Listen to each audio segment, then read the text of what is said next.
26, 12살 연상의 그녀와 동거를 시작했습니다. 모든 것이 완벽했던 첫날 밤, 저는 상상조차 못할 진실과 마주하게 됩니다. 올해 제 나이 26, 사람들이 흔히 말하는 인생의 황금기라는 나이죠. 하지만 화려한 서울 땅에서 평범한 개발자로 살아가는 저, 이민준에게 매일 아침은 지독한 외로움과의 전쟁이었습니다. 관악구 신림동의 좁은 골목 깊숙한 곳, 6평 남짓한 원룸이 제 세상의 전부였습니다. 서울의 햇살은 이곳까지 비집고 들어오지 못했고 오직 컴퓨터 모니터의 푸른빛만이 밤낮으로 저의 유일한 친구가 되어주었죠. 제 직업은 코드를 짜고 다른 사람들을 위한 가상 세계를 만드는 일입니다. 하지만 아이러니하게도 정작 제 현실 세계는 텅 비어있고 지독하게 따분했습니다. 매일 아침 6시 칼날 같은 알람 소리가 저를 뒤척이던 꿈에서 현실로 끌어냅니다. 찌뿌둥한 몸을 일으켜 어지러운 방안을 둘러봅니다. 옷가지는 유일한 의자 위에 아무렇게나 던져져 있고 구석에는 컵라면 박스가 위태롭게 쌓여 있습니다. 책상 옆에는 전공 서적들이 금방이라도 무너질 듯 높이 솟아 있고요. 한숨이 절로 나왔습니다. 텅 빈 공허함이 파도처럼 밀려왔습니다. 전라도 본가에 계신 부모님은 가끔 걱정 가득한 목소리로 전화를 하십니다. 민준아, 일은 할만하고 밥은 잘 챙겨 먹고 다녀야 한다. 잉. 그나저나 너도 벌써 26인데 만나는 아가씨는 없고. 그럴 때마다 저는 그저 멋쩍게 웃으며 대충 둘러댈 뿐이었습니다. 아이고, 그럼요. 저 잘 지내요. 걱정 마세요. 연애는 뭐 천천히 해야죠. 하지만 그 천천히가 대체 언제일까요? 저도 노력은 해봤습니다. 고향 아주머니들이 몇 번이나 선을 주선해 주셨죠. 그럼 저는 KTX 표를 끊고 고향으로 내려가 가장 깨끗한 옷으로 갈아입고 양손에 과일 바구니를 들고 약속 장소로 향했습니다. 하지만 결과는 늘 첫 만남 이후에 끔찍한 정적이었습니다. 아마 제 어색하고 서툰 모습을 봤을 겁니다. 저는 여자에게 멋진 말을 건네는 법도 마음을 얻는 방법도 몰랐습니다. 낯선 사람, 특히 여자 앞에서는 그냥 통나무가 되어버렸죠. 머릿속은 하얘지고 혀는 굳어버렸습니다. 소개받았던 아가씨들은 하나같이 제가 너무 순에 빠졌다거나 미래가 없어 보인다고 했습니다. 몇 번 그런 일을 겪고 나니 저도 지쳐버렸습니다. 평가받고 거절당하는 기분이 두려웠습니다. 저는 스스로 만든 껍질 속에 저를 가두고 일과 코딩에만 몰두했습니다. 서울에서 월급 250만 원은 월세와 식비를 내고 부모님께 용돈을 조금 보내드리고 나면 남는 게 거의 없었습니다. 미래는 집 앞에 좁은 골목처럼 캄캄하기만 했습니다. 나는 평생 이렇게 혼자 살게 될까? 주말 저녁이면 창밖으로 손을 잡고 걸어가는 연인들의 웃음소리가 들려왔습니다. 그럴 때마다 가슴 한구석이 아려왔습니다. 저도 누군가 기다려주는 따뜻한 저녁밥이 먹고 싶었고 야근하고 돌아왔을 때 고생했다는 한마디가 듣고 싶었습니다. 지칠 때 기댈 수 있는 어깨가 간절했습니다. 그 간절함은 날이 갈수록 커져 제 영혼을 갉아먹었습니다. 이 굴레에서 벗어나야 한다는 생각이 저를 채찍질했습니다. 그러던 어느 늦은 밤 애런한 코드를 붙잡고 씨름하다가 우연히 한 광고를 보게 되었습니다. 온라인 데이팅 앱 인연. 운명의 상대를 찾아준다는 문구가 눈에 들어왔습니다. 어쩌면 이 가상세계에서는 진심을 알아주는 사람을 만날 수 있지 않을까? 적어도 여기서는 서툰 말솜씨 대신 신중하게 고른 문장으로 저를 표현할 수 있으니까요. 망설였지만 결국 외로움이 이겼습니다. 저는 심호흡을 한번 하고 다운로드 버튼을 눌렀습니다. 인연 앱을 설치하고 프로필 하나 만드는데 꼬박 하룻밤이 걸렸습니다. 어떤 사진을 올려야 촌스러워 보이지 않을까? 자기소개는 뭐라고 써야 재미없는 사람으로 보이지 않을까? 모든 것이 처음 짜보는 복잡한 프로그램처럼 낯설고 어려웠습니다. 결국 일하는 모습을 누가 몰래 찍어준 그나마 좀 지적으로 보이는 사진을 골랐습니다. 그리고 자기소개란에는 짧게 몇 줄 적었죠. 이민준, 26세, 개발자, 진솔하고 다정한 분을 만나고 싶습니다. 스스로 보기에도 참 재미없는 소개였습니다. 앱에서의 며칠은 현실과 다를 바 없었습니다. 수백, 수천 개의 프로필이 화면을 스쳐 지나갔습니다. 젊고 아름다운 여성들, 자신감 넘치는 글귀들. 저는 소심하게 몇 명에게 좋아요를 눌렀지만 답장은 오지 않았습니다. 화려한 꽃밭 속에서 제 프로필은 너무나도 초라했겠죠.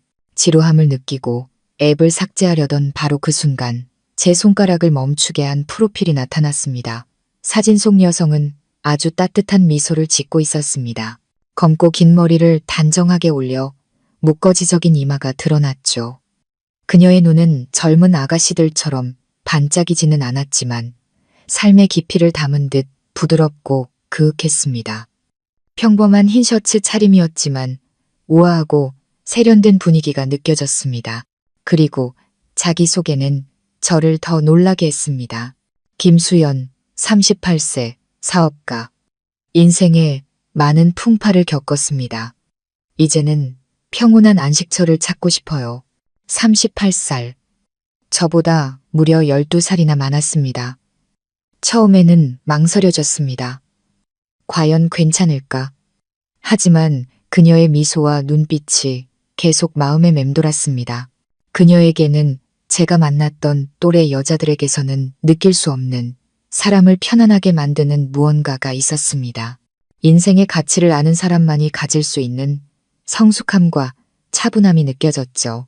평온한 안식처를 찾고 싶어요. 그 한마디가 외로운 제 마음 가장 깊은 곳을 울렸습니다. 저 역시 그런 안식처가 필요했으니까요. 저는 용기를 내 좋아요를 눌렀고 어색하지만 짧은 메시지를 보냈습니다. 안녕하세요. 수연씨, 민준이라고 합니다. 반가워요. 큰 기대는 하지 않았습니다. 그녀처럼 성공하고 아름다운 여자에겐 분명 수많은 남자들이 메시지를 보냈을 테니까요. 제 메시지는 그 속에 파묻혀 버릴 거라고 생각했습니다. 그날 밤 컵라면에 물을 붓고 있을 때였습니다. 휴대폰이 짧게 울렸습니다. 인연앱의 알림이었습니다. 심장이 쿵쾅거렸습니다. 떨리는 손으로 확인하니 수연 씨의 답장이었습니다. 안녕하세요, 민준 씨. 저도 반가워요. 단 한 줄의 짧은 인사였지만 제 마음속에는 말로 표현할 수 없는 기쁨이 차올랐습니다. 마치 사막을 헤매던 사람이 오아시스를 발견한 기분이었죠. 그날 밤 저는 몇 년 만에 처음으로 입가에 미소를 머금은 채 잠이 들었습니다. 잿빛이던 제 인생의 작지만 눈부신 희망의 불꽃 하나가 피어오르고 있었습니다. 그날 이후 휴대폰은 제 몸의 일부가 되었습니다. 매일 퇴근 후 좁은 원룸으로 돌아와 그녀와 대화를 나누는 시간이 하루 중 가장 큰 즐거움이었습니다. 처음에는 저의 서툰 성격 탓에 식사는 하셨어요? 오늘 하루는 어떠셨어요? 같은 의례적인 질문만 던졌습니다.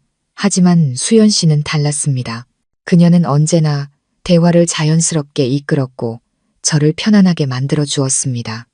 그녀는 제 직업인 프로그래밍에 대해 물었습니다. 아주 멋있어 보이지만 하나도 모르는 분야라고 했죠. 저는 마치 가려운 곳을 긁어준 듯 신이 나서 코딩과 알고리즘, 제가 진행하는 프로젝트에 대해 밤새도록 이야기했습니다. 밤을 새워 작은 버그 하나를 잡았을 때의 기쁨, 프로그램이 성공적으로 돌아갈 때의 희열을 털어놓았죠. 그녀는 지루해하기는커녕 아주 진지하게 들어주었고 가끔은 깜짝 놀랄 만큼 날카로운 질문을 던지기도 했습니다. 그녀가 단순히 아름답기만 한 게 아니라 아주 지적인 사람이라는 걸 깨달았죠. 민준 씨, 일 정말 힘들겠다. 그렇게 컴퓨터 앞에 오래 앉아 있으면 허리도 아프고 눈도 아플 텐데 건강 꼭 챙겨요. 그녀의 메시지를 읽는데 갑자기 코끝이 찡해졌습니다. 고향의 부모님을 제외하고 이렇게 제 건강을 챙겨주는 사람은 정말 오랜만이었습니다. 우리는 점점 더 깊은 이야기를 나누었습니다. 그녀는 자신의 일과 그에 따르는 압박감, 잦은 출장에 대해 이야기했습니다. 과거에 깊이 사랑했던 사람이 있었지만 자신의 커리어를 이해해주지 못해 헤어졌다는 이야기도 해주었죠. 이제는 영화 같은 낭만적인 사랑보다는 진실하고 따뜻한 마음으로 남은 인생을 함께할 수 있는 사람을 만나고 싶다고 했습니다. 민준 씨처럼 순하고 진실한 사람이 좋아요. 민준 씨랑 이야기하면 마음이 편안해져요. 그녀의 마른 메말은 제 마음에 내리는 단비 같았습니다. 제가 존중받고 이해받고 있다는 느낌이 들었습니다. 우리의 대화는 늘 새벽까지 이어졌습니다. 그녀는 제게 일찍 자라고 말하면서도 정작 잠 못 드는 저와 함께 밤을 지새워 주었습니다. 제가 야근이 잦다는 걸 알고는 밤 11시쯤이면 어김없이 메시지를 보내왔죠. 일 끝났어요. 너무 무리하지 말아요. 어떤 날은 너무 피곤해서 키보드에 엎드려 잠이 들었는데 새벽이 3시쯤 깨어 휴대폰을 확인하면 그녀의 메시지가 와 있었습니다. 많이 피곤했나 보네. 잘 자요. 우리 개발자님. 우리 개발자님.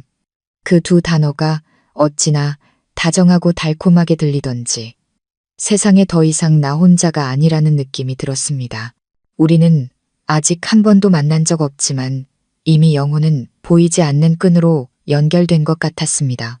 수연 씨는 인생의 경험에서 우러나오는 부드러움과 섬세함으로 오랫동안 차갑게 식어있던 제 마음의 온기를 불어넣어 주었습니다. 저는 그녀와 함께하는 미래를 꿈꾸기 시작했습니다. 그 무렵 회사 프로젝트는 그야말로 전쟁 같았습니다. 일본 클라이언트의 큰 프로젝트 마감일을 맞추기 위해 팀 전체가 밤낮 없이 매달렸죠. 핵심 개발자 중 한 명이었던 제 어깨는 무거웠고 거의 회사에서 먹고 자다시피 했습니다. 카페인과 에너지 드링크로 버티는 밤샘 작업의 몸은 천근만근이었고 끼니는 편의점 샌드위치나 컵라면으로 대충 때우기 일쑤였습니다. 그럴 때마다 수연 씨의 안부 메시지는 제가 버틸 수 있는 유일한 힘이었습니다. 어느 금요일 밤 팀 전체가 마감을 위해 회사에서 밤을 새우게 되었습니다. 밤 11시쯤 되자 모두들 지쳐 눈이 감길 지경이었지만 저는 여전히 모니터에 코를 밟고 에러 코드를 찾고 있었습니다. 배는 고프고 머리는 핑핑 돌았습니다.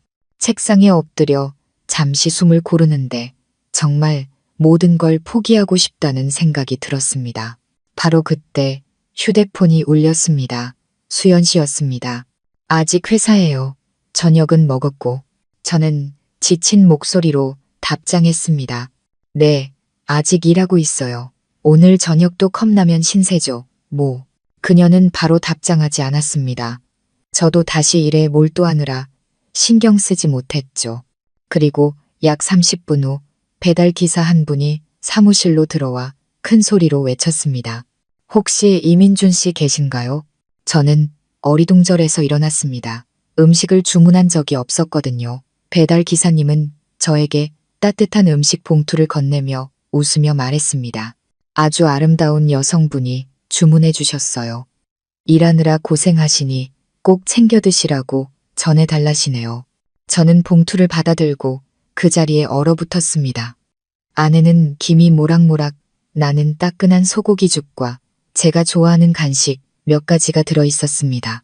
그리고 죽 용기 뚜껑에는 부드러운 글씨체로 쓰인 작은 메모지가 붙어 있었습니다. 따뜻할 때 먹어요. 너무 늦게까지 일하지 마요. 걱정되니까. 수연. 사무실 한가운데서 저는 마치 시간이 멈춘 것 같았습니다. 죽의 고소한 냄새보다 더 진한 그녀의 따뜻한 마음이 제 가슴을 가득 채웠습니다. 주변 동료들은 부러움과 호기심이 섞인 눈으로 저를 쳐다봤죠. 이야, 민준 씨, 여자친구 엄청 센스 있네. 저는 쑥스럽게 웃었지만 마음속은 달콤함으로 넘실거렸습니다. 저는 구석자리로 가서 천천히 죽을 먹었습니다. 한 숟갈, 한 숟갈 넘길 때마다 고기의 감칠맛과 함께 그녀의 따뜻한 마음이 온몸으로 퍼져나가는 것 같았습니다. 서울에 올라와서 먹었던 그 어떤 음식보다 맛있는 한 끼였습니다. 수연 씨의 이 작은 행동은 제 마음을 송두리째 흔들어 놓았습니다.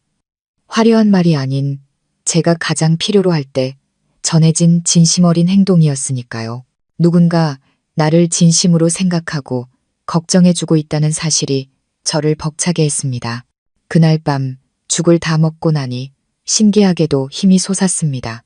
저는 완벽하게 일을 마무리했고 퇴근하기 전 그녀에게 제 감동과 고마움을 담아 장문의 메시지를 보냈습니다. 그녀는 짧게 답장했습니다. 민준 씨가 기쁘면 나도 기뻐요. 내일은 푹 쉬어요. 저는 알 수 있었습니다. 제가 사랑에 빠졌다는 것을, 제 인생의 죽 한 그릇이 아닌 온 세상을 다 준 것 같은 이 멋진 여자를 사랑하게 되었다는 것을요. 꿈결 같았던 3개월이 흘렀습니다. 수연 씨를 향한 제 마음은 날이 갈수록 깊어졌습니다. 밤늦게까지 이어지는 대화는 제 삶의 일부가 되었고 우리는 일, 가족, 그리고 마음속 깊은 고민까지 모든 것을 나누는 사이가 되었습니다. 저는 그녀에게 전라도 시골에서의 어린 시절과 소박했던 꿈들에 대해 이야기했습니다.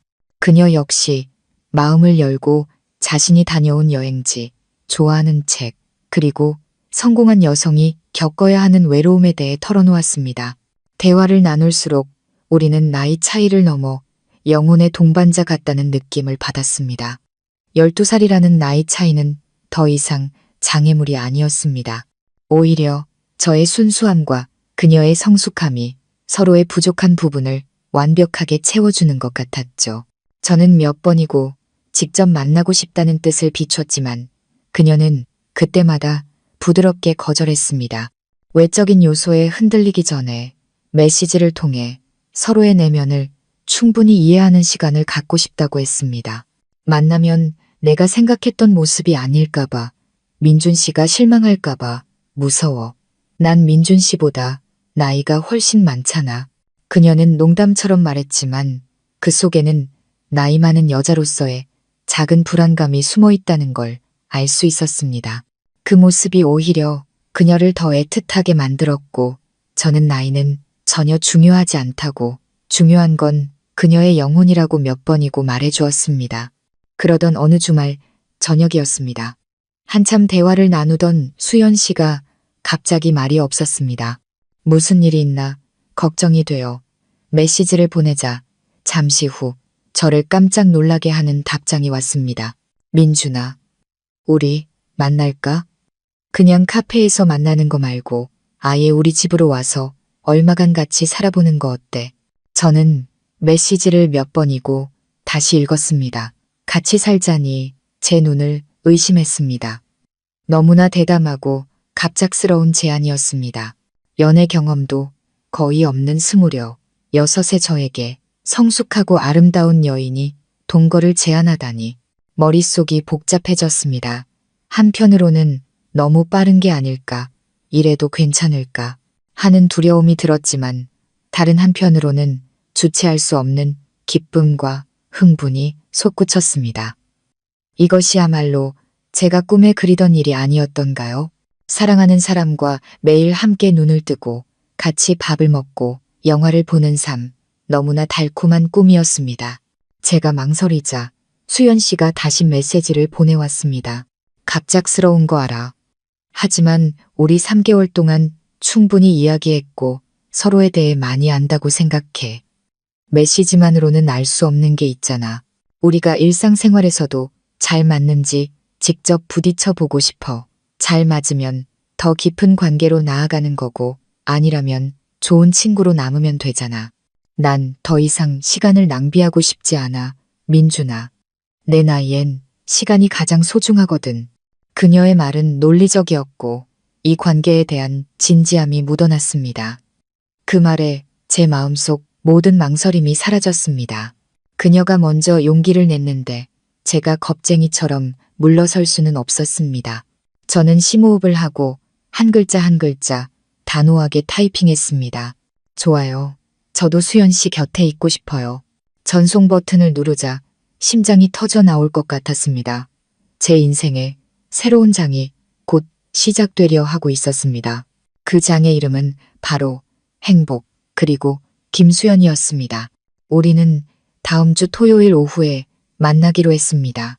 약속 날까지 일주일 내내 저는 마치 선물을 기다리는 아이처럼 안절부절못했습니다. 일에 집중할 수가 없었죠. 몇 분에 한 번씩 휴대폰을 열어 그녀의 사진을 보고는 저도 모르게 실실 웃었습니다.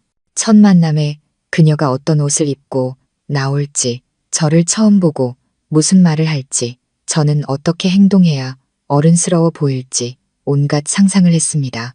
약속 당일 저는 새벽같이 일어나 어수선했던 원룸을 대청소했습니다. 마치 그녀가 곧 방문할 것처럼요. 그리고는 미용실에 가서 덥수룩한 머리를 다듬었습니다. 옷장을 전부 뒤져 가장 아끼는 하얀 셔츠와 중요한 날에만 입는 검은색 슬랙스를 꺼내 입었습니다. 조금 촌스럽다는 걸 알면서도 꽃집에 들러 붉은 장미 한 다발을 샀습니다. 그녀에게 가장 멋지고 좋은 것만 해주고 싶었습니다. 약속 장소는 삼청동의 한적한 한옥 카페였습니다. 저는 15분이나 일찍 도착해 입구가 잘 보이는 구석 자리에 앉았습니다. 꽃다발을 든 손에 땀이 찼고 심장은 불안하게 뛰었습니다. 누군가 문을 열고 들어올 때마다 심장이 쿵 하고 내려앉았죠. 그때 그녀가 들어왔습니다. 옥색 실크 원피스가 그녀의 하얀 피부와 날씬한 몸매를 더욱 돋보이게 했습니다. 어깨까지 내려오는 검은 머리카락은 사진보다 훨씬 생기 있어 보였고 그녀는 38살이라는 나이보다 훨씬 젊어 보였습니다. 물론 가까이서 보니 눈가에 옅은 주름이 보이긴 했지만 그마저도 그녀의 우아하고 성숙한 매력을 더해줄 뿐이었습니다. 그녀는 저를 발견하고 미소를 지었습니다. 사진 속 그 미소, 어떤 남자의 얼어붙은 마음이라도 녹여버릴 만큼 따뜻하고 부드러운 미소였습니다. 저는 허둥지둥 일어나 두 손으로 꽃다발을 내밀며 더듬거렸습니다. 저기, 수연 씨, 꽃이에요. 그녀는 맑게 웃으며 꽃다발을 받아 향기를 맡았습니다. 고마워요. 꽃 정말 예쁘다. 민준 씨는 사진보다 훨씬 멋있네요. 그녀의 칭찬에 얼굴이 화끈 달아올랐습니다. 어색했던 분위기는 금세 사라졌습니다. 현실의 수연 씨는 온라인에서보다 훨씬 더 매력적이었습니다. 그녀는 재치 있고 유머러스하게 대화를 이끌었고 저는 어느새 그녀의 이야기에 흠뻑 빠져들었습니다. 하지만 저를 가장 설레게 한 것은 그녀의 섬세한 배려였습니다. 제가 커피를 다 마신 것을 보고는 자연스럽게 직원을 불렀고 제가 무슨 말을 할지 몰라 머뭇거리면 제가 좋아하는 주제로 화제를 돌렸습니다. 심지어 바람에 헝클어진 제 머리카락을 그녀는 망설임 없이 손을 뻗어 자연스럽게 정돈해 주었습니다. 그녀의 부드럽고 따뜻한 손길이 제 뺨에 스쳤을 때 온몸에 전기가 흐르는 것 같았습니다. 그 순간 저는 완전히 그녀에게 정복당했습니다. 이 여자라면 제 인생의 모든 것을 걸어도 좋다고 생각했습니다. 카페에서 나온 후 수연 씨는 저녁을 먹자고 했습니다. 강남의 한 빌딩 루프탑에 아주 근사하고 로맨틱한 레스토랑을 안다면서요. 저는 당연히 좋다고 했습니다.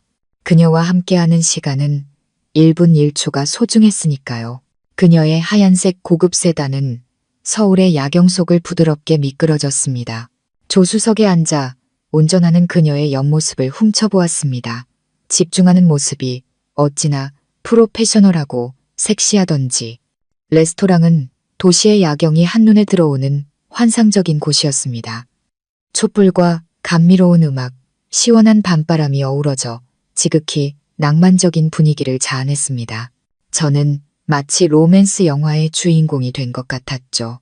수연 씨는 이런 곳이 익숙한 듯 능숙하게 메뉴를 주문하고 스테이크와 잘 어울린다며 레드 와인을 골랐습니다. 저는 그저 넋을 놓고 그녀를 바라보며 감탄할 뿐이었습니다. 식사 중에 그녀는 교묘하게 대화를 이끌었습니다. 노골적으로 돈에 대해 묻지는 않았지만 제 직업이나 수입과 관련된 주제를 맴돌았죠. 민준 씨, 개발자면 수입도 꽤 안정적이겠다. 요즘 IT가 최고라던데 그녀는 스테이크를 썰며 아무렇지 않게 물었습니다. 저는 순진하게 대답했죠. 아, 그냥 먹고 살 정도예요. 월급이 250만 원인데 월세 내고 부모님 용돈 좀 보내드리면 남는 건 별로 없어요. 그녀는 고개를 끄덕이며 이해한다는 표정을 지었습니다. 서울 물가가 정말 비싸긴 하지. 그래도 민준 씨는 젊고 능력 있으니까 미래는 밝을 거야. 혹시 나중에 집이나 차 살 계획 같은 거 있어요? 조금 갑작스러운 질문이었지만 그녀가 우리의 미래를 진지하게 생각하고 있다고 믿었기에 솔직하게 털어놓았습니다. 생각은 해봤지만 아직 멀었죠. 지금 월급으로는 10년은 꼬박 모아야 서울 외곽에 작은 아파트 대출 끼고 살 수 있을걸요. 제 말을 듣고 그녀는 알 수 없는 미소를 지었습니다. 그리고는 와인잔을 들며 부드럽게 말했죠. 남자라면 그런 야망이 있어야지. 난 물질적인 건 중요하게 생각 안 해요. 서로 진심으로 사랑하고 함께 노력하면 되는 거지. 돈으로 감정은 살 수 없잖아. 그녀의 말에 저는 깊은 감동을 받았습니다. 돈보다 사람의 마음을 중요하게 생각하는 이렇게 깊이 있는 여자를 만난 건 정말 행운이라고 생각했습니다. 저는 전혀 눈치채지 못했습니다. 그 다정한 말 뒤에 저의 재정 상태와 투자 가능성을 탐색하는 날카로운 계산이 숨어 있다는 것을요. 그녀는 계속해서 제 고향 집과 부모님 직업에 대해서도 물었습니다. 저는 아무것도 숨기지 않고 모든 것을 이야기했습니다. 제가 제공하는 모든 정보가 마치 잠재적 투자 상품을 평가하듯 그녀의 머릿속에서 철저하게 분석되고 있다는 사실을 꿈에도 모른 채 말입니다. 저녁 식사는 따뜻하고 친밀한 분위기 속에서 끝났습니다. 저는 와인이 아니라 그녀의 다정함과 배려심에 취해 있었습니다. 식사 후 저는 그녀가 저를 원룸에 데려다 줄 것이라 생각했습니다. 하지만 그녀는 강남의 새로운 주상복합 아파트 단지 쪽으로 차를 몰았습니다. 우리 집으로 가야지. 같이 살기로 했잖아. 설마 벌써 마음 바뀐 건 아니지. 그녀가 장난스럽게 웃으며 저를 돌아보았습니다. 심장이 또 한 번 철렁 내려앉았습니다. 우리 집. 그 두 단어가 어찌나 다정하고 유혹적으로 들리던지 저는 말없이 고개를 끄덕였습니다. 차는 서울에서도 손꼽히는 최고급 주상복합 아파트 앞에 멈췄습니다. 제복을 입은 경비원이 정중하게 고개를 숙여 그녀에게 인사했습니다. 우리는 전용 엘리베이터를 타고 그녀의 집으로 올라갔습니다. 25층에 위치한 그녀의 집은 서울의 야경과 한강이 한눈에 내려다 보이는 환상적인 뷰를 자랑했습니다. 문이 열리는 순간 제 눈앞에 화려하고 세련된 공간이 펼쳐졌습니다. 화이트와 그레이 톤으로 꾸며진 모던한 인테리어, 반짝이는 대리석 바닥, 거실 한가운데 놓인 고급스러운 가죽 소파와 천장에 화려한 크리스탈 샹들리에까지 모든 것이 제가 영화에서나 보던 부유한 세상이었습니다. 저는 완전히 압도당했습니다. 수연 씨가 뒤에서 저를 끌어안으며 귓가에 속삭였습니다. 우리 집 어때? 마음에 들어? 저는 그녀를 돌아보며 경외에 찬 목소리로 말했습니다. 정말 꿈만 같아요. 그녀는 만족스러운 미소를 지었습니다. 이제 여기가 우리 집이야. 저는 행복에 겨워 아무 말도 할 수 없었습니다. 나 같은 평범한 개발자가 과연 이 모든 것을 누릴 자격이 있을까? 제 생각을 읽기라도 한 듯 그녀는 저를 더 꽉 안으며 말했습니다. 쓸데없는 생각하지 마. 난 민준 씨라는 사람 자체를 사랑하는 거야. 이런 물질적인 건 아무 의미 없어. 내일부터 당장 짐 옮겨와. 그녀는 제게 집 안 구석구석을 보여주었습니다. 그녀의 침실에는 커다란 침대와 명품 옷과 가방으로 가득 찬 드레스룸이 있었습니다. 그녀는 옷장의 절반을 가리키며 말했습니다. 여기 민준 씨 공간으로 비워둘게. 같이 쓰자. 그날 밤 저는 낯설지만 구름처럼 편안한 침대에 누워 제가 사랑하는 여인의 옆에서 잠이 들었습니다. 그녀의 머리카락에서 나는 은은한 향기가 공기를 가득 채웠습니다. 저는 차마 그녀에게 손댈 수 없어 잠든 그녀의 얼굴을 조용히 바라보았습니다. 마음속 깊은 곳에서부터 감사함이 차올랐습니다. 저는 이제 내 인생에 더 이상 외로운 날은 없을 것이라고, 행복한 가정을 꾸리는 꿈이 드디어 현실이 되었다고 믿었습니다. 하지만 그 모든 것이 이제 막이 오른 한편의 완벽한 연극의 서막에 불과했다는 사실을 저는 전혀 알지 못했습니다. 수연 씨와 함께 살기 시작한 첫 일주일은 그야말로 천국 같았습니다. 저는 좁은 원룸의 모든 짐을 그녀의 집으로 옮겼습니다. 그녀는 햇살이 잘 드는 발코니 옆에 제 전용 책상까지 마련해주는 세심함을 보였습니다. 매일 아침 저는 더 이상 외로움 속에서 눈을 뜨지 않았습니다. 대신 부엌에서 들려오는 구수한 커피향과 그녀가 아침을 준비하는 소리에 잠을 깼죠. 그녀는 늘 저보다 먼저 일어나 토스트와 계란 프라이, 오렌지 주스로 완벽한 아침 식사를 차려놓고 출근하는 제게 든든히 먹고 가라고 당부했습니다. 회사에 있는 동안에도 점심 먹었어? 맛있는 거 먹어 같은 다정한 메시지가 수시로 날아왔습니다. 그리고 퇴근 후 문을 열면 아직 정장을 입고 있지만 발에는 귀여운 실내화를 신은 그녀가 웃으며 저를 맞아주었습니다. 저녁 식사는 항상 제가 좋아하는 메뉴로 푸짐하게 차려져 있었습니다. 그녀는 예전에 대화할 때 제가 좋아하는 음식들을 전부 기억해 두었다고 했습니다. 우리는 식사를 하며 하루 동안 있었던 일들을 제잘제잘 이야기했고 저는 진짜 가족의 온기를 느꼈습니다. 저녁 식사 후에는 거실의 대형 TV로 함께 영화를 보곤 했습니다. 그녀는 제 어깨에 머리를 기대고 자연스럽게 제 손을 찾아 깍지를 꼈습니다. 그런 사소한 스킨십 하나하나가 제 마음을 녹였습니다. 그녀는 아침에 제가 입고 갈 옷을 미리 챙겨주는 것부터 제 빨래와 다림질까지 완벽하게 해냈습니다.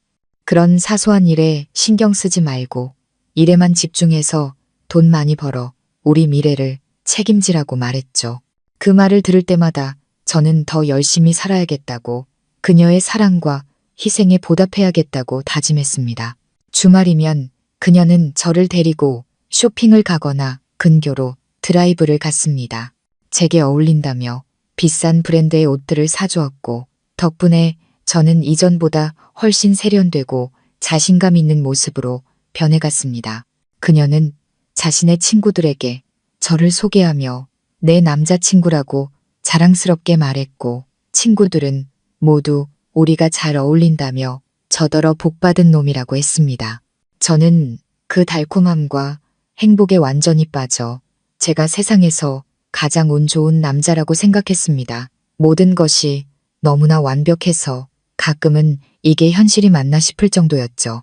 수연 씨는 제게 외롭고 사랑에 굶주렸던 남자가 원하는 모든 것을 주었습니다.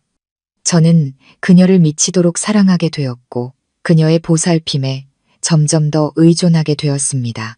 저는 그녀를 한치의 의심도 없이 믿었습니다. 그녀의 모든 행동과 말이 아주 정교하게 짜인 각본의 일부라는 사실을 꿈에도 모른 채 말입니다. 꿈 같은 동거 생활이 일주일 정도 지났을 때였습니다. 저는 이미 그녀가 곁에 있는 삶에 완전히 적응했고 그녀와의 결혼과 아이들을 상상하며 행복한 미래를 그리고 있었습니다. 하지만 그 완벽한 행복 속에서 아주 사소한 위화감이 느껴지기 시작했습니다. 우리는 한 집에 살고 한 침대를 썼지만 가벼운 포옹과 입맞춤 이상의 스킨십은 단 한 번도 없었습니다. 제가 더 깊은 관계를 원할 때마다 수연 씨는 언제나 교묘하게 저를 밀어냈습니다. 어느 날 밤 감정이 북받쳐 올라 그녀를 품에 안고 제 모든 사랑을 표현하고 싶었을 때 그녀는 저를 부드럽게 밀어내며 말했습니다. 자기야, 서두르지 말자. 난 가장 소중한 건 우리 결혼 첫날 밤을 위해 아껴두고 싶어. 내가 좀 보수적인 여자라서 그래. 이해해 주길 바라. 그녀의 말은 너무나 합리적이어서 반박할 수가 없었습니다. 저는 제 조급한 마음이 부끄러워졌고 그녀의 순결한 가치관을 더욱 존중하게 되었습니다. 하지만 한 번, 두 번, 세 번. 거절의 이유는 매번 달랐습니다. 피곤하다거나 그날이라거나 아직은 마음의 준비가 더 필요하다는 핑계들이었죠. 그녀의 의도적인 거리두기는 여자의 수줍음과는 다른 계산된 회피처럼 느껴지기 시작했습니다. 막연한 불안감이 제 마음속에 싹트기 시작했습니다. 또한 수연 씨는 자신의 인간관계에 대해 철저히 비밀을 지켰습니다. 저를 자신의 가족에게 단 한 번도 소개해 준 적이 없었죠. 부모님은 일찍 돌아가셨고 혼자 남았다는 그녀의 말에 저는 그저 그녀를 더 안쓰럽게 여길 뿐이었습니다. 그녀의 휴대폰은 항상 잠겨 있었고 전화가 오면 늘 발코니로 나가서 받거나 짧게 통화하고 끊어버렸습니다. 저는 스스로를 다독였습니다. 내가 너무 예민한 거야. 상처가 많은 사람이니 조심스러운 거겠지. 사랑하는 그녀를 의심하고 싶지 않았습니다. 하지만 한 번 싹튼 의심의 씨앗은 제 마음 한구석에서 조용히 자라나고 있었습니다. 그리고 그 씨앗이 거대한 나무로 자라나는 데는 그리 오랜 시간이 걸리지 않았습니다. 함께 산 지 2주차가 되던 수요일 밤이었습니다. 제 인생을 송두리째 바꿔놓은 운명의 밤이었죠. 그날 저는 회사에 갑작스러운 문제가 생겨 야근을 해야 했습니다. 자정이 다 되어서야 집에 도착했죠. 거실 불은 켜져 있었지만 수연 씨는 보이지 않았습니다. 저는 그녀가 침실에서 자고 있을 거라 생각하고 조용히 부엌으로 향했습니다. 그런데 그녀의 서재, 제가 거의 들어가 본 적 없는 그 방을 지나칠 때 안에서 작게 속삭이는 소리가 들려왔습니다. 문은 살짝 열려 있었습니다. 호기심에 저는 문틈으로 안을 엿보았습니다. 수연 씨는 노트북 앞에 앉아 헤드셋을 끼고 누군가와 영상 통화를 하고 있었습니다. 모니터, 불빛에 비친 그녀의 얼굴은 제가 알던 모습이 아니었습니다. 다정함은 온데간데 없고 차갑고 날카로운 표정이었습니다. 저는 숨을 죽이고 귀를 기울였습니다. 그녀가 헤드셋을 끼고 있어 상대방의 목소리는 들리지 않았지만 그녀의 목소리는 똑똑히 들렸습니다. 그리고 그녀가 내뱉는 말들은 마치 얼음물한 바가지를 뒤집어 쓴 것처럼 저를 그 자리에 얼어붙게 만들었습니다. 걱정 마. 이 호구는 완전히 낚였어. 세상 물정 모르는 숙맥이라 꼬시기 아주 쉬워. 며칠만 더 구슬리면 돈 나올 거야. 그녀의 목소리에는 경멸과 계산이 가득했습니다. 완전 순에 빠져서 내가 하는 말은 다 믿는다니까. 월급 250만 원이라 모아놓은 돈은 얼마 안 되겠지만 한 500만 원 정도는 뜯어낼 수 있을 거야. 이 오피스텔 월세라도 벌어야지. 그녀의 한마디 한마디가 비수처럼 제 심장에 밝혔습니다. 호구, 숙맥, 돈을 뜯어낸다니. 이게 제가 사랑하고 존경했던 저의 평온한 안식처가 되어주겠다던 그 김수연이 맞단 말인가? 그녀는 제가 온 줄도 모르고 통화를 계속했습니다. 응, 이놈 처리하고 다음 타겟으로 넘어가자. 2년 앱에 외로움 타는 멍청한 놈들 널렸어. 아, 그만 얘기해야겠다. 걔 곧 올 시간이야. 자기야, 뽀뽀. 그녀는 화면을 향해 입술을 내밀고 키스를 날리는 신용을 했습니다. 저는 비틀거리며 차가운 벽의 등을 기댔습니다. 온몸이 사시나무처럼 떨렸습니다. 그녀가 제게 만들어준 분홍빛 세상이 한순간에 무너져 내렸습니다. 사랑, 관심, 따뜻한 식사, 다정한 손길, 그 모든 것이 거짓이었다니. 저는 그저 돈을 뜯어내기 위한 사기극의 희생양 한 마리의 먹잇감에 불과했습니다. 고통과 분노, 혐오감이 목구멍까지 차올랐습니다. 당장이라도 문을 박차고 들어가 모든 것을 뒤엎고 그녀의 얼굴에 소리치고 싶었습니다. 하지만 무언가가 저를 막아 세웠습니다. 진정해야 해. 더 확실한 증거가 필요해. 이 여자의 진짜 얼굴을 알아내야만 해. 저는 조용히 거실로 돌아와 소파에 주저앉았습니다. 어둠이 저를 삼켰습니다. 화려했던 서울의 밤은 그 순간 제게 지옥이 되었습니다. 그 끔찍한 밤 이후 저는 거의 잠을 이룰 수 없었습니다. 침대에 누워 자는 척했지만 머릿속은 터질 것 같았죠. 옆에 누운 여자의 숨소리마저 역겹게 느껴졌습니다. 다음 날 아침 저는 아무 일 없었다는 듯이 행동해야 했습니다. 그녀가 차려준 아침을 먹고 평소처럼 웃으며 대화를 나눴습니다. 하지만 제 마음속은 폭풍우가 몰아치고 있었습니다. 수연 씨가 출근한 틈을 타 저는 그녀의 집을 뒤지기 시작했습니다. 잘못된 행동이라는 걸 알았지만 다른 방법이 없었습니다. 그녀의 서재, 어젯밤 통화가 이루어졌던 그곳부터 시작했습니다. 문은 잠겨 있었지만 저는 개발자였습니다. 간단한 자물쇠를 여는 건 그리 어려운 일이 아니었죠. 책상 위와 서랍 속에는 합법적으로 보이는 계약서와 서류들 뿐이었습니다. 하지만 제 눈은 벽에 걸린 그림 뒤에 숨겨진 작은 금고에 멈췄습니다. 금고를 열 방법은 없었습니다. 그녀의 생년월일, 의미 없어 보이는 숫자들을 조합해봤지만 모두 실패했습니다. 그때 책상 위 책 더미를 건드리다 작은 검은색 가죽 수첩 하나가 툭 떨어졌습니다. 심장이 쿵쾅거렸습니다. 직감적으로 이것이 제가 찾던 물건이라는 걸 알았죠. 떨리는 손으로 수첩을 펼쳤습니다.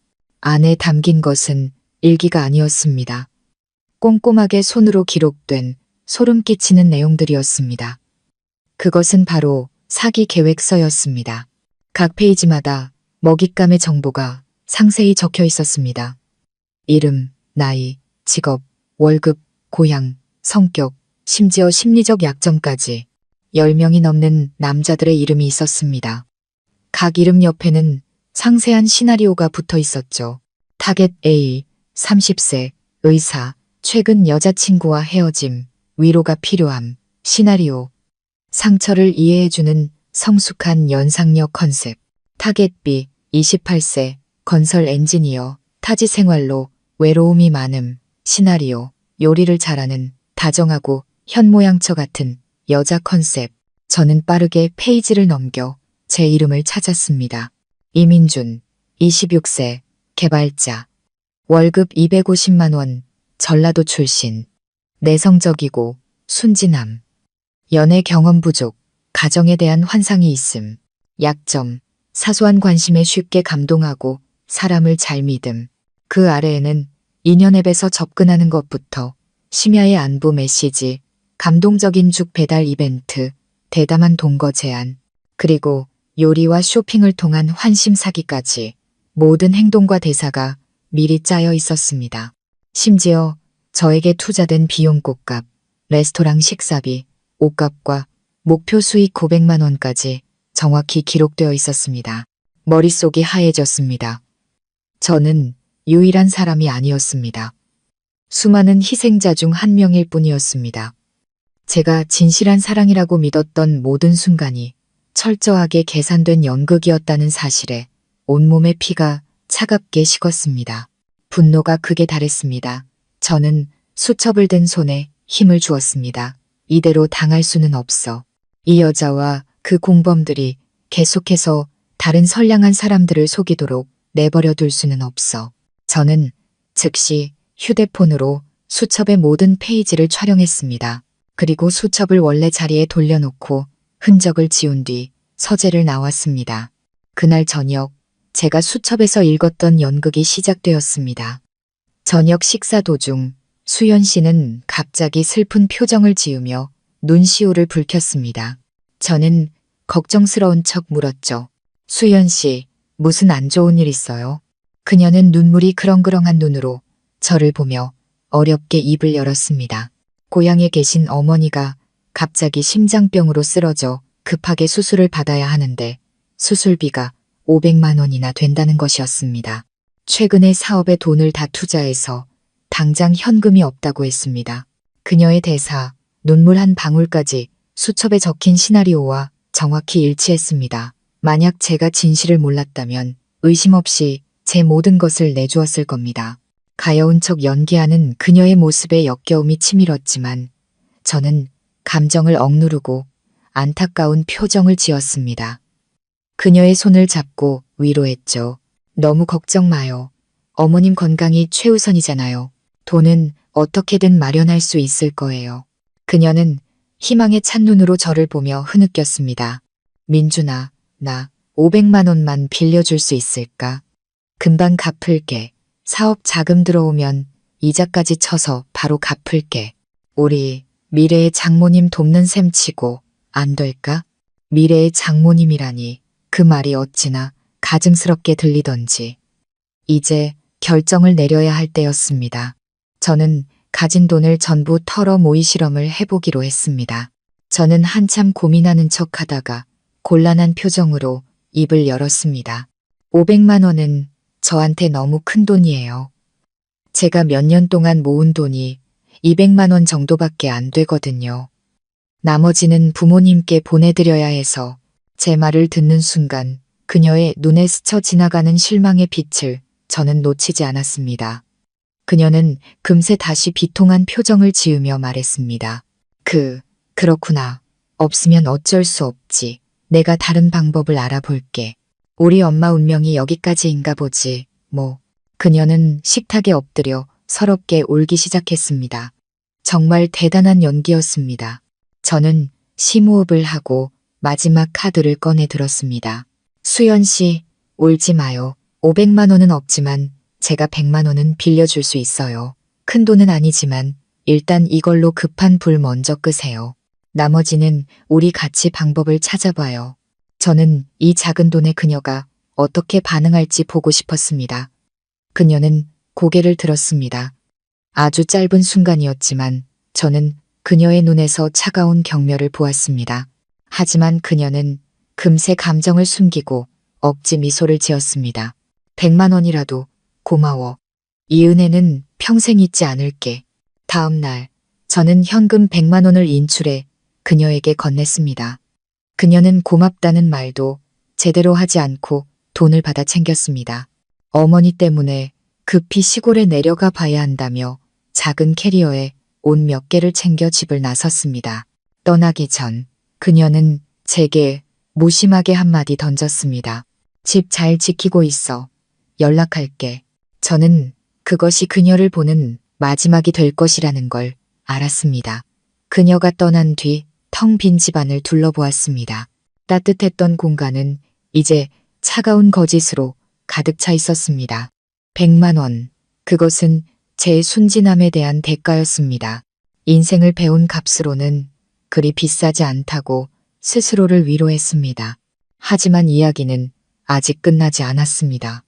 저 끔찍한 사기꾼들이 다른 사람들을 계속해서 농락하도록 내버려 둘 수는 없었습니다. 수연이 떠난 후 제 예상대로 그녀는 모든 연락을 끊었습니다. 전화번호는 없는 번호가 되었고 인연 앱의 계정도 사라졌습니다. 연극은 막을 내렸고 저는 무대 밖으로 처참하게 쫓겨난 신세가 되었습니다. 100만 원을 잃은 것보다 제 진심과 믿음이 무참히 짓밟렸다는 사실이 더 고통스러웠습니다. 한때 달콤했던 기억들은 이제 역겨운 거짓으로 되살아나 저를 괴롭혔습니다. 저는 다시 예전처럼 말이 없어졌고 회사에서는 일에만 몰두했습니다. 퇴근 후 돌아온 텅 빈 집의 고독은 예전보다 더 끔찍했습니다. 하지만 이대로 무너질 수는 없었습니다. 수첩에 적혀있던 다른 피해자들이 생각났습니다. 저는 인터넷에서 온라인 데이팅 사기, 로맨스 스캠 같은 키워드를 검색했습니다. 수많은 가슴 아픈 사연들을 보며 저 혼자만이 아니라는 사실에 작은 위안을 얻었습니다. 마침내 로맨스 스캠 피해자 모임이라는 온라인 카페를 찾아냈습니다. 저는 용기를 내어 익명으로 제 이야기를 올렸습니다. 수연과의 만남부터 진실을 알게 된 순간까지, 그리고 증거로 찍어두었던 수첩 사진들도 함께 첨부했습니다. 제 글은 순식간에 큰 반향을 일으켰습니다. 그리고 제가 기다렸던 일이 일어났습니다. 몇몇 사람들이 제게 쪽지를 보내왔습니다. 자신들도 김수연이라는 여자에게 똑같은 수법으로 사기를 당했다는 것이었습니다. 피해 금액은 200만 원, 300만 원, 심지어 1000만 원이 넘는 사람도 있었습니다. 우리는 따로 단체 채팅방을 만들었습니다. 비슷한 아픔을 가진 사람들과 이야기를 나누며 서로를 위로했습니다. 그리고 우리는 힘을 합쳐 그녀와 그 일당들을 법의 심판대에 세우기로 결심했습니다. 이것은 더 이상 저 혼자만의 싸움이 아니었습니다. 우리는 함께 증거를 모아 경찰에 고소장을 제출했습니다. 하지만 수사는 더디게 진행되었습니다. 그들은 대포폰과 대포통장을 사용하며 치밀하게 움직였기 때문입니다. 그러던 중 제게 끔찍한 일이 닥쳤습니다. 수연이 어떻게 알았는지 제가 이 모든 일의 배우라는 사실을 눈치챈 것입니다. 그녀는 비열한 방법으로 복수했습니다. 우리가 함께 살 때 찍었던 사진들을 악의적으로 편집하고 제가 마치 돈을 노리고 접근한 파렴치한인 것처럼 꾸며낸 글과 함께 저희 회사 임원진 전체에게 이메일을 보냈습니다. 저희 회사는 외국계 기업이라 직원의 도덕성과 이미지를 매우 중요하게 생각했습니다. 결국 저는 회사 문화에 부적합하다는 이유로 권고사직을 당했습니다. 직장과 명예를 모두 잃은 저는 완전히 무너졌습니다. 화려했던 서울은 이제 제게 상처뿐인 도시가 되었습니다. 저는 짐을 싸서 고향인 전라도로 내려갔습니다. 차마 부모님께는 사실대로 말씀드리지 못하고 회사 사정으로 잠시 쉬러 왔다고 둘러댔습니다. 부모님은 제 초췌한 모습을 보고 아무것도 묻지 않으셨습니다. 아버지는 그저 제 어깨를 두드리며 잘 왔다. 집이 최고여라고 짧게 말씀하셨습니다. 어머니는 제가 어릴 때부터 좋아했던 음식들로 따뜻한 밥상을 차려주셨습니다. 가족의 품은 상처투성이인 제 영혼을 부드럽게 감싸주었습니다. 시골에서 부모님 일을 도우며 지내는 동안 저는 서서히 마음의 평화를 되찾았습니다. 화려한 도시의 삶이 아닌 가족과 함께하는 소박한 일상의 소중함을 깨닫게 되었습니다. 상처는 아직 아물지 않았지만 저는 고향 땅에서 새로운 시작을 준비하고 있었습니다. 그러던 어느 날 오후 어머니가 다급하게 집으로 뛰어 들어오셨습니다. 민준아, 큰일 났다. 내 이모, 라니 이모가 사기당해서 돈을 다 날렸단다. 라니 이모는 어머니의 가장 친한 친구분이셨습니다. 남편을 일찍 여의고 홀로 지내시는 마음씨 착한 분이셨죠. 저는 어머니와 함께 급히 이모님 댁으로 달려갔습니다. 이모님은 마루에 주저앉아 넉나간 표정으로 울고 계셨습니다. 이야기는 이랬습니다. 몇 달 전 이모님은 온라인 동호회에서 자신을 미국에 사는 교포 사업가라고 소개한 남자를 알게 되었습니다. 그 남자는 이모님께 청혼하며 함께 미국에서 살자고 약속했고 얼마 후 고가의 선물이 담긴 소포를 보냈는데 세관에 걸렸다며 통관비 명목으로 돈을 요구했습니다. 그 말을 믿은 이모님은 평생 모은 돈과 작은 밭을 판 돈까지 합쳐 5천만 원에 가까운 돈을 그에게 송금했고 돈을 받자마자 그는 연기처럼 사라졌습니다. 이모님의 이야기를 듣는 순간 제 안의 분노가 다시 들끓었습니다. 이모님의 절망적인 모습에서 과거의 제 모습이 겹쳐 보였습니다. 저는 더 이상 방관할 수 없었습니다. 이모, 너무 걱정 마세요. 제가 도와드릴게요. 제가 이런 일 겪어봐서 알아요. 돈을 다 찾지는 못하더라도 그 나쁜 놈들은 꼭 잡아야 해요. 제 단호한 눈빛에 이모님과 어머니는 작은 희망을 보셨습니다. 저는 이모님께 남아있는 모든 정보 메시지, 계좌번호, 전화번호를 넘겨받았습니다. 이번 싸움은 저 자신뿐만 아니라 저와 같이 선량한 피해자들을 위한 것이었습니다. 저는 과거 피해자 모임 사람들에게 다시 연락해 이모님의 사연을 공유했습니다. 놀랍게도 수연의 사기 사건과 이모님의 사건이 결국 하나의 거대한 보이스피싱 및 로맨스, 스캠 조직의 소행이라는 사실을 밝혀냈습니다. 그들은 젊은 남성을 노리는 팀, 중년 여성을 노리는 팀 등 여러 개의 하부 조직을 두고 체계적으로 움직이고 있었습니다. 더 놀라운 사실은 김수연의 과거였습니다. 그녀 역시 젊은 시절 똑같은 수법의 사기에 휘말려 전 재산을 잃고 인생이 망가졌던 피해자였습니다.